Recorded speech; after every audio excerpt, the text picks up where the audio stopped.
কয়েকদিনে যা বুঝলাম, কেউ খুশি নেই। কোনো মানুষই সেইভাবে খুশি নেই।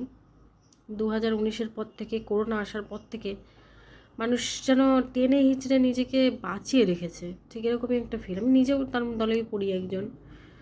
মানে লাস্ট কবে যে শান্তি করে হেসেছি, লাস্ট কবে যে একটু শান্তির নিঃশ্বাস নিয়েছি, প্রাকৃতিক শান্তির নিঃশ্বাস যে লাস্ট কোন দিন নিয়েছি আমার মনে পড়ে না। আমি খুশি নেই, আমার আশেপাশের লোকজনগুলো কেউই খুশি নেই। সরকার পাল্টেছে, সবাই ভেবেছিল যে আশার আলো, কিন্তু আলটিমেট কিছুই লাভ হয়নি। 2026টাও কেমন। আজ জুন মাস চলছে, এখন 6টা মাস এমনিই শেষ, তারপরে সামনের আর 6টা মাসে যে কী হবে কোনো আশা নেই মানুষের মনে। প্রত্যেকে ডিপ্রেসড, ভয়ঙ্করভাবে ডিপ্রেসড। মানে সকালে ঘুম থেকে ওঠার পরে তাদের একটাই মেন্টালিটি এখন হয়ে গেছে যে রাত হবে কখন, কখন একটু ঘুমিয়ে মানে একবারে মানুষ ঘুমিয়ে পড়লে আর জাগতে চাইছে না, তারা জাগার ইচ্ছে নেই।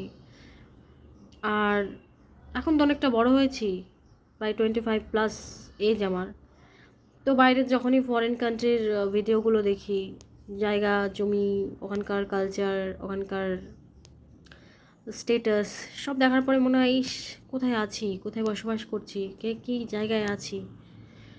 কদিন আগে ভাবছিলাম যে এমপ্লয়মেন্ট যদি হয় তাহলে কখনো বিদেশ ভ্রমণে যাব, কখনো টাকা পয়সা নিয়ে জমাবো প্রচুর টাকা। প্রত্যেকটা মানুষেরই না সবাই এরকম শেকড় বাকড় ধরে বাঁচতে চায় না। প্রত্যেকটা মানুষের একটা টাইমের পরে জীবনে মনে হয় যে কিছু করি, কিছু এগোই। আর এখনকার জেনারেশনের মানুষের হাতে প্রত্যেকের স্মার্টফোন, প্রত্যেকেই ম্যাক্সিমাম যারা একটু শিক্ষিত তারা স্মার্টফোন পেয়ে আরও বেশি স্মার্ট হয়ে গেছে। সবার একটাই মানে ইচ্ছা যে আমি কারোর উপর ডিপেন্ডেন্ট থাকবো না, আমি নিজের এত পড়াশোনা করেছি, আমি একটা ভালো কাজ পাবো বা ভালো একটা স্যালারি আসবে আমার, আমি সেখান থেকে সমাজের জন্য কিছু করব। না, বিশেষত আমি আমার মেন্টালিটির কথা বলছি, আমার মতন যারা তাদেরও সেমই আশা করি মেন্টালিটি হবে যে সমাজের জন্য কিছু করব, আর বাদবাকি ফিউচারের জন্য কিছু গোছাবো, আর বাদবাকি টাইমটা ট্রাভেল করবো, দেশ বিদেশে ঘুরবো। কিন্তু বিশ্বাস করো, এখন এমন সিচুয়েশান না, আমাকে এখান থেকে আমার বাজার যেতে গেলেও 10বার ভাবতে হয় যে আমি ওই 10 টাকাটা খরচ করব। যেখানে আমার ইচ্ছা আমি বিদেশে যাব ঘুরবো, সেখানে আমার এখানে 10 টাকা বের করতে গিয়ে অবস্থা খারাপ হয়ে যাচ্ছে। এর জন্য কি শুধু আমি দায়ী? এর জন্য শুধু আমি দায়ী নই তো, কারণ আমি পড়াশোনা করেছি, আমি এমপ্লয়মেন্ট চাই। কালকে আমার রিল্যাক্সেশন আছে, মিথ্যে কথা বলবো না। কালকে কালকে না, বেশ কিছুদিন ধরেই আমি ট্রমাটাইজড শুধুমাত্র আমার এই রিল্যাক্সেশন সার্টিফিকেটের জন্য, যে বাদ চলে যাবে না থাকবে। কারণ 1950 বোধ হয় 1950 সালের দলিল চাইছে, তো সেটা দেওয়ার অকাত আমার সত্যিই নেই। কারণ আমি জেনুইন হোল্ডার, যে আমি সার্টিফিকেটটা হোল্ড করেছি সেটার আমি জেনুইন হোল্ডার। আমি জেনুইনভাবেই সার্টিফিকেটটা বের করেছি, তার সত্ত্বেও আমার প্রচণ্ড টেনশানে আছি আমি যে বাদ হয়ে যায় নাকি। কারণ আমার কাছে 1950 সালের দলিল নেই, তো আমি কোথা থেকে দেবো। তো তার উপর ইম্প্যাক্ট করে আমার মনে হচ্ছে যে আমি জব পাবো কি পাবো না। আর আমার এখন যা এজ, আর আমি যে জায়গায় সিচুয়েশানে বসে আছি 25+, মানে যথেষ্ট একটা মানে একটা ভালো লেভেলের এজ।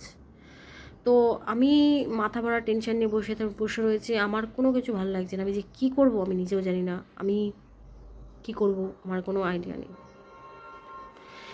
কেউ বেঁচে নেই, এমপ্লয়মেন্টের এমন অবস্থা না, মানে শরীর আছে, মন আছে, স্নায়ু চলছে, শ্বাস প্রশ্বাস চলছে ঠিকই, কিন্তু মানুষ বেঁচে নেই, মন থেকে কেউই বেঁচে নেই।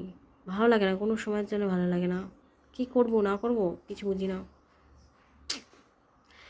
ইন্ডিয়া পুরো শেষ, ইন্ডিয়ার আর কিছু বেঁচে নেই। মানে এত করাপশন একটা জায়গা, মানে নেতা হওয়াটা যেন একটা মানে ইসের মতন হয়ে গেছে, যে ওটা একটা এমপ্লয়মেন্ট।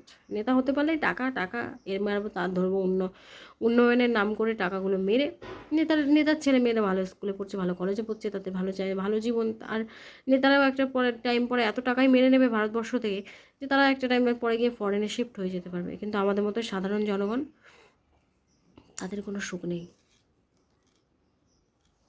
তাদের কোনো সুখ নেই।